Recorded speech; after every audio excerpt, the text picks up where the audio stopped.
Great pleasure. Paul Stone, Chairman and CEO of the Colonial Metals Group, right here with me in studio. Paul, welcome. As always, I want to talk gold for a moment. Gold lost some ground this week. It's just hovering around $2,500. Now, you and I talked about this a while back. In the last 25 years, gold has outperformed stocks by a lot, actually. Actually, silver has outperformed stock. You in the silver business, too? You're Absolutely, yes. Yeah. So, last night on the TV show, I had the brilliant investor John Paulson, who is an advisor to Donald Trump. But Mr. Paulson has literally made a fortune by buying gold down through the years, at least one at one point. He may still, I don't know. But we were talking about it back and forth, with these deficits and high interest expense. Gold is a hedge against inflation, no question about that. But I raised the point, a lot of people might be buying gold because they look at the American budget in deficit every year by $2 trillion, with interest expenses now rising to $1 trillion a year. And I think besides the inflation concern, which is key, people say, you know what? The U.S. government's a company that may not be able to pay its bills. And frankly, I'd like to hang on to something hard like gold. What do you make of that story? That's perfect. It's right there, almost extraordinarily close to the core of the reason to own gold and silver. And you could already say the government is bankrupt, can't pay its bills. It's the $35 trillion in debt, right? So if things get really rough, like we know as human beings that there's a beginning and an end to things. Right? We look back at reserve currency country histories. We see there was many countries that had it and lost it before us.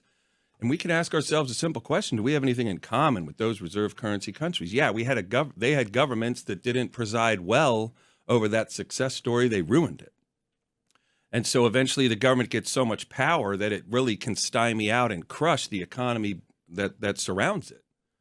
And our government was, $75 billion in payroll in 1981 when Reagan took office. And today that government payroll, to give you an idea of how vast the government is now, is $1.4 trillion.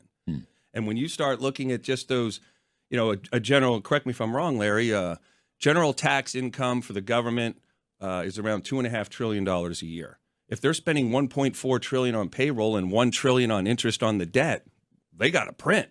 So then you think, damn, this could end. Something could really end here that we're all used to. Let's just say something we're used to ends.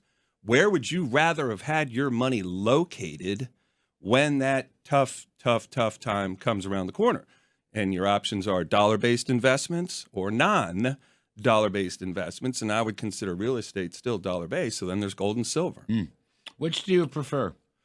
Well, silver. Yeah, really. Yeah. But when is you that look because at it's relatively cheaper in a historic basis? The gold-silver ratio, which I used to follow, not so much anymore, but I think the gold-silver ratio is pretty high.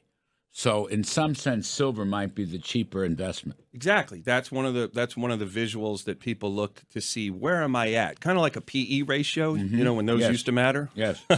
When they used to matter. Well, you don't like NVIDIA at 60, 70 times a week? Don't comment on that. It's a different conversation. Yeah. Silver closed at $27.91. But I will add, for our listeners' purposes, over the last 25 years, silver has also outperformed the S&P 500. Yes, and let's look at silver and gold during the two crises that we can look at that were very impactful here in our country's history. Carter's inflationary period in the last recession, the '08 recession, the Great Recession. Silver runs from around 4 into the 40s. That's 1,000% return on your money during Carter. Gold ran from around 200 into the 600s, so 300% return. And silver ran from, if you started around the average price in around 2008, silver was around 12 and ran to 50. So that's a 400% return on your money on silver. And gold in '08 ran from about 700 to 2,000. So a little like 150% return. So it always seems to do a hell of a lot more growth for the investor, bigger bang for your buck than gold does.